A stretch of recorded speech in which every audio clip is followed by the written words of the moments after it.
Hey, folks, we're going to the comments for a question, and this is from Icy Prototype. Cool name. Hey, could you give your opinion on something I've been thinking about recently, please? I've been a full stack dev for close to 3 years in the UK. So cool to be able to have like these types of conversations and stuff with people across the world. I moved companies 3 times, and I've noticed a trend in software engineering slash the tech industry. I feel as if software engineering work culture is quite toxic in a sense that the value of the software engineer is based off of what companies they work for and how many years they've been working. I've come across a few engineers that look good on the surface, but in reality, their knowledge on building applications and topics outside of coding is quite poor. Thank you for the gems you've been putting out. Well, thank you. I appreciate that, and I appreciate getting questions that I can try and answer. Of course, these are just my perspectives and opinions on things. So, I assume that's why people are asking me. I hope you know I don't mean to come across like everything I'm saying is absolute truth or fact, just my experiences. So, if you have questions you want answered, leave them in the comments below or look for Dev Leader on social media. That's also my main YouTube channel. If you send me a message to Dev Leader, you'll be kept anonymous and you can write as much as you want. I've had people write. I've had people that end up sending me emails and they're just like novels, which is cool. I'm not complaining. It's awesome to have more context. Okay, so let's kind of start dissecting this a little bit. I feel as if software engineering work culture is quite toxic. They specifically call out what aspect of that. So in their case, they're talking about what companies people have worked for and the number of years they've been working. So that's their framing on the toxicity part. Now, I think in general, you're going to find companies, unfortunately, where there's like toxic work culture. I've been pretty fortunate, like I think almost my entire career, I have not been stuck in places with toxic work culture. I've it's certainly not the whole company or something, and organizations as a whole, no. But I have worked in like either briefly in teams or what I would say is like adjacent to teams where I can see like toxic culture kind of creeping in, and it's like, especially as a manager, it's like, okay, what do I got to do, right? And to briefly share, I've had an experience where I saw toxicity creeping in and tried to make a stand for it, and had basically been told hey, let's just try to it doesn't really matter. Like you kind of making a bigger deal out of it. Like it's okay. And I remember being like, yeah, no, like no, it's not. And like when I realized I wasn't being supported, then I needed change. So I kind of my mindset in general is like for toxic places and stuff. If I really care and I want to really care, that's kind of my I feel like if I'm at a place and I don't really care, then it's like a good gut check to be like, hey, why are you here? But if I'm at a place and I really care, which is how I normally operate, I find that if I try to make change or suggest change or, hey, we should move in this direction, if it's met with like, no one cares or like that's just the way it is and like I don't have support, then I realize, okay, like I will be stuck here.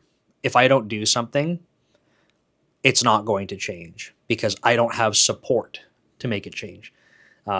So for me, that's a signal to get out.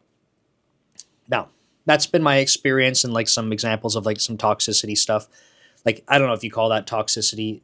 I think I didn't explain what the toxic part was because it's not really relevant, but the point is that I try to drive a change, and if I'm not supported, I'm out. Um, so in their case, though, they're saying specifically they feel that what makes software engineering work culture toxic is that what companies you've worked for like determine your value and how long you've been working. So I think this is interesting. I don't think that the where you work part is like necessarily specific to software engineering. I We see this kind of thing come up all the time, right? This could be for any type of. I feel like if you had, let's pick different examples, right? So I think probably what this person's saying is like, hey, if you have big tech on your resume or something, like that makes it look really good, and therefore you have like an upper edge, like people care about that. But I could imagine that you would have this type of thing even outside of software engineering and work altogether. What about the colleges and universities, right? I went to Harvard. Ooh, I went to Princeton. Ooh, right? Like you end up having this type of thing because there's a prestige or there's an image associated with it. Now, I'm not, to be totally clear, I have sometimes I feel like I have to add like a million disclaimers into my videos because on the internet and social media in general, people like can't seem to pick these things apart. I'm saying this happens. I'm not saying that I like condone it or that I think it's awesome. I'm just telling you like this happens. And sometimes people are like, "Oh, you're an asshole." And I'm like, "Okay, man, like yeah, you can just pretend it doesn't happen then if you want. Go ahead." Um so I think yeah, we see this kind of thing with big tech companies. We see this outside of work with college, university. I could imagine that you would see this like I don't know with like professional sports and stuff. Like I don't know, I don't even know enough about professional sports. I'm the biggest computer nerd there is, and I don't even understand sports. So I could imagine that happens. Oh, you got to play for some team that has some prestige, and people are like, "Oh, like you got to play on that team." Okay, I could imagine this happens in tons of other industries. I'm assuming in finance, if you work for big banks and stuff like that, big investing firms, like that could be perceived as like, "Ooh, like you got to do that." So upper edge, even if no one has any idea of what you actually did, you automatically get some bonus points for it. So I'm just I'm saying that because I am what I'm trying to say to this person is like I don't think that's unique to software engineering. I acknowledge that I do think it happens. I don't agree that it's like a good metric or like the best way to gauge things, but like I think it happens in software engineering and I think it happens in tons of other places. So then okay, like I understand that now okay, I'm making a statement about it and so someone's like, "So what are we going to do about it?" Right? Like okay, let me try and get there. But I want to see if the next part of this is something I should address first. So, the work experience too.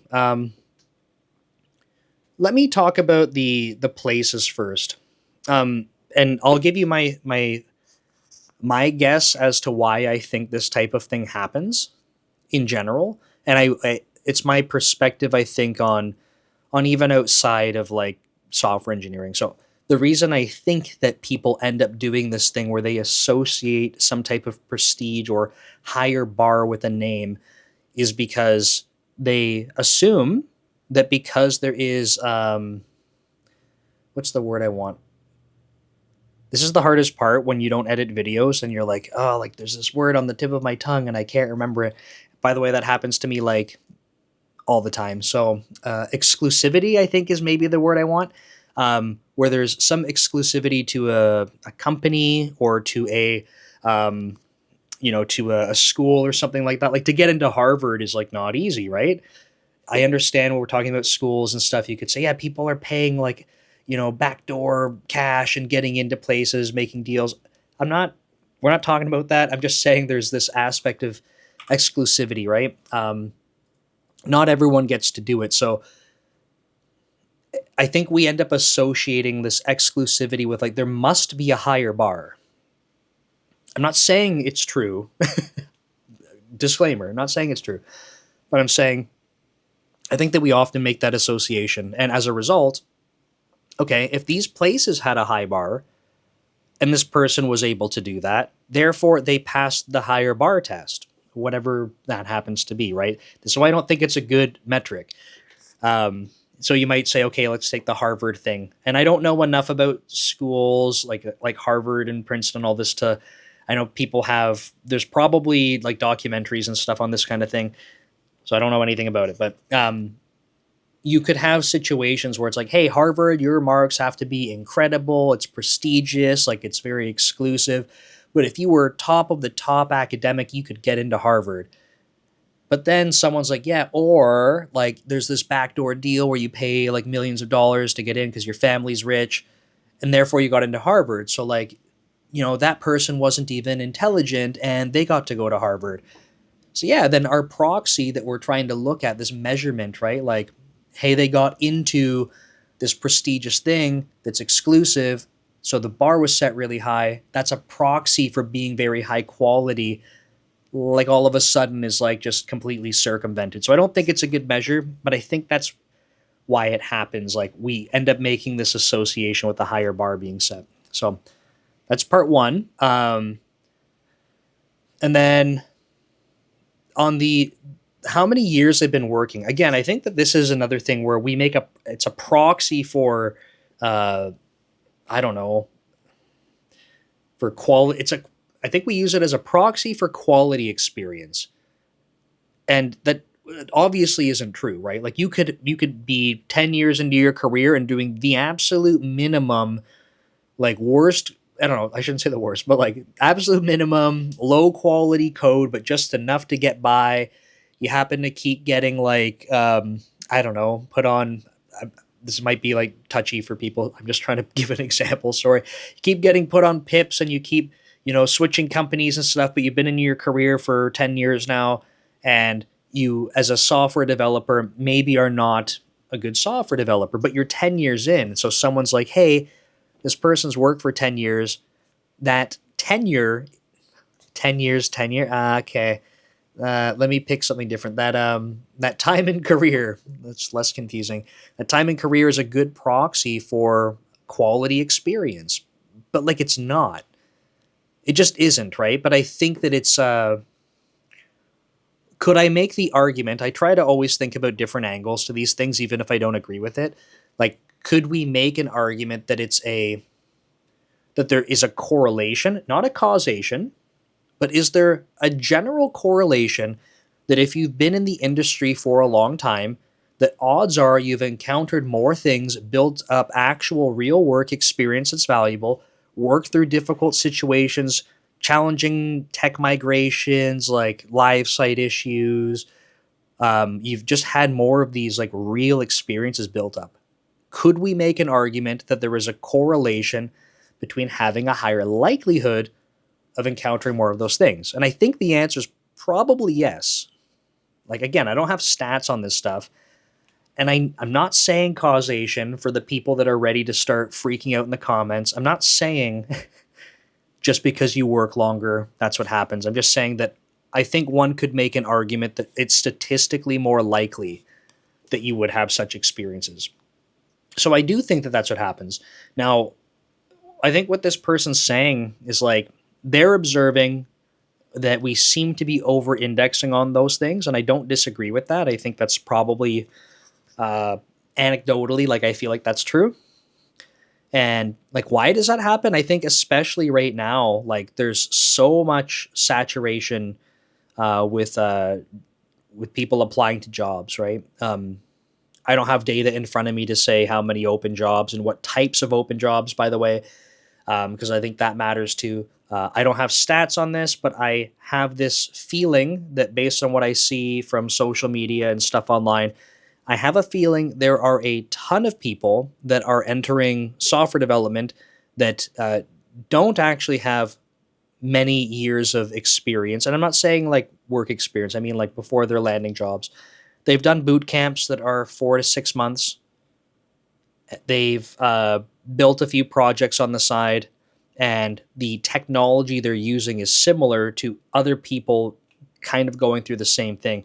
And I feel like there is an overwhelming number of people that are following this pattern because it is, I think, I don't know if it's, I don't want to say media, I don't know the right word, but like I think our industry, in terms of people that are capitalizing on this, are doing an injustice to people. They're saying like, hey, look, take this boot camp. This is the quick path to success. You can be a software engineer in like 6 months. We figured out the formula for it. And then there's tons of people funneling through this. And it's like, man, it's just like, it's not reality at all. It's very far from it. Not to say boot camps can't work, not to say that people can't be successful doing them. I have to be careful about how I say this stuff because people take it the wrong way. It's not what I'm saying. What I am saying is that I think that there is a lot of people doing this, and I think that they are sort of, I don't want to say being tricked, but I think that they're being Like it's been misrepresented to them, like how successful they can be just from doing that. But there ends up being a ton of people in a very similar situation going, well, I'm having a hard time getting a job. So this sort of pool of people is applying to all these same types of jobs. So even people, so you have this experience where it's like, oh, entry level job, but you need 3 years of experience. Yeah, they're like companies can get away with doing that. It's ridiculous. Again, not saying, hey, look, I totally agree with them. I could understand why they would do it, right? They're saying, well, there's so many people applying, they'll just keep raising the bar. And then I think that you have someone like Icy Prototype asking, like, hey, like that seems like it's a kind of a toxic way to do it, right? Like our industry shouldn't promote that kind of stuff. We should be, if it's entry level, it should be entry level. And I do agree. But I think that there is an overwhelming like volume of applications coming in. So the bar gets raised. I've talked about this in other videos, but in my opinion, when you're building teams, you just to give you an example, if we had a team of 5 people, I've given a similar example in other videos, so sorry if this sounds like a repeat. But if we had a team of 5 people and you had like a principal engineer, you had 2 seniors, you had 2 mid-levels, so that's 5, right? If okay, we want to hire one more person and it's like an entry level position, we want to have someone junior on the team. If you had a ton of applicants, like what I literally would not want to do is keep setting the bar so high that it's like now I have someone who's like truly operating at a principal level coming in to be given like a junior position just because like they happen to be the most qualified. And the reason it might sound silly is like you would say like, hey Nick, like why wouldn't you want a whole team of principal engineers? And it's because the type of work that needs to get done and continuity on a team like does not make sense for everyone to be the same level. Like it might seem like, I don't know, if it were a video game, right? And you could build a team of like your team of Pokemon. I always use Pokemon examples in my live streams. If you could have a team of Pokemon, like wouldn't you want them to all be like, Mewtwo, like that you could have used Missing No and duplicated and used all the rare candies, they're all level 100 and just had a team of Mewtwo's? Like, no, but we're not doing that, right? Sorry if that's a ridiculous example and people don't understand what I'm saying, but you don't want a team of just like everyone is like a copy paste of the highest level engineer. It might seem good on paper, but in practice it doesn't really work that well. And that's because there's going to be types of work that come up that do not like it needs to get done, but it does not lend itself well for that person's level. They're not going to be engaged doing it. But like, so then we just don't do it? No. So we end up having like sort of multiple levels spread across in a team. I think that's very healthy to do. And then that means that over time, like I would fully expect if I had a team of engineers like this over time, it likely means that people will outgrow the team. Or we keep growing the team and we split it off into multiple teams.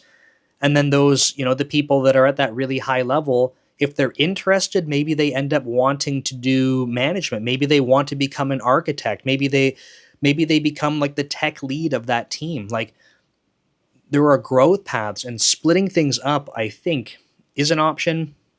But at the end of the day, sorry, my computer's it's exporting a 360 video for you guys, and it put up an error after like an hour and a half. But at the end of the day, I want to make sure that I can have continuity and growth paths for people in my team. So no, to me, it doesn't make sense to artificially just keep jacking up the entry level requirements. But I think it happens because they're trying to reduce the volume of of applicants that come in that they have to look through. So, but yeah, this person goes on to say, I've come across a few engineers that look good on the surface, but in reality, their knowledge on building applications and topics outside of coding is quite poor. So I think I've kind of touched on the two earlier parts. I think they're major focus. So I just wanted to touch on this last part because they say topics outside of coding is quite poor. And yeah, like I think it's very interesting. This person said full stack for like 3 years now. Probably at this point, And I hope that most people realize it sooner, but like, guess what? There's a lot more to software development than just writing code. There's tons more. And I think that if you are an aspiring developer and you haven't landed your first job yet, so you're trying to get into the industry, and I understand it's challenging. I think a lot of people are thinking, once I'm in, I'm just writing code. Like, that's it. Head down, baby. Let's get writing code, and that's it. I can't wait to not have to talk to people because I'm just a programmer. Guess what? You're going to be talking to people all the time because you're working in a team. You're building software together. You have to talk to stakeholders, right? Like, it's a team sport. Yay, sports. You have to be working with people. So I think what this person's kind of acknowledging is like, yeah, some of these people are getting by in their longer careers, and again, their experience, their length in career happens to be going up and up over time. But like, are they actually, just because they have a longer time in their career, does that mean they're awesome? No. Now, I'll briefly share this just as an example, but like, one of the things that stuck out to me working at a startup before Microsoft. So for those of you that don't know, before Microsoft, I worked at a startup that was like 8 people when I joined, 7 or 8 people. Um, no external investment or anything. And by the time I left, it was like 250 or so people. They ended up IPOing after I left. Terrible timing. They got bought back to private for $2 billion. Terrible timing, Nick. But so the idea is like, in the beginning when we were scaling up and growing, and I'm not talking ill of them, the founder and the CEO, two people that will be like, close in my heart for my entire life because I think that they're amazing people. One of the things they really leaned into was like, we need to bring on people that have like proven experience. But I think this is really difficult to gauge. So what would happen is they would hire in people like, hey, we need this type of role, and they'd bring them in because that person has a lot of years of experience. Maybe we aren't amazing at interviewing because we're a startup, growing pains. But someone will get brought in because it looks like on paper they're really good, but in practice they're not, or they're not a good fit. The way they operate isn't going to be good for our organization.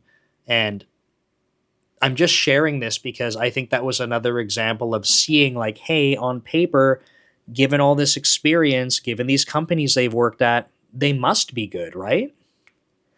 No. And there were some points of that time, like those 8 years, that were extremely painful because of what I would call like wrong hires for the right intention. And I should clarify, I'm not saying those people were bad. I'm not saying like, hey, we hired Bobby and Bobby was terrible. No one should ever hire Bobby. I'm just saying we hired Bobby based on what we thought would have been good on paper, and Bobby was not a good fit for what we needed. So, like, there's this discrepancy between like just looking at places people have been and length of time they've spent and actually being like a proper fit for what we need. I'm talking about more of like a fit here. I think the way this person's talking about is just like, as a general software developer, like, seems like nah. So I have had kind of some experiences with that in my career, but at the end of the day, I think ultimately I agree with what this person's saying.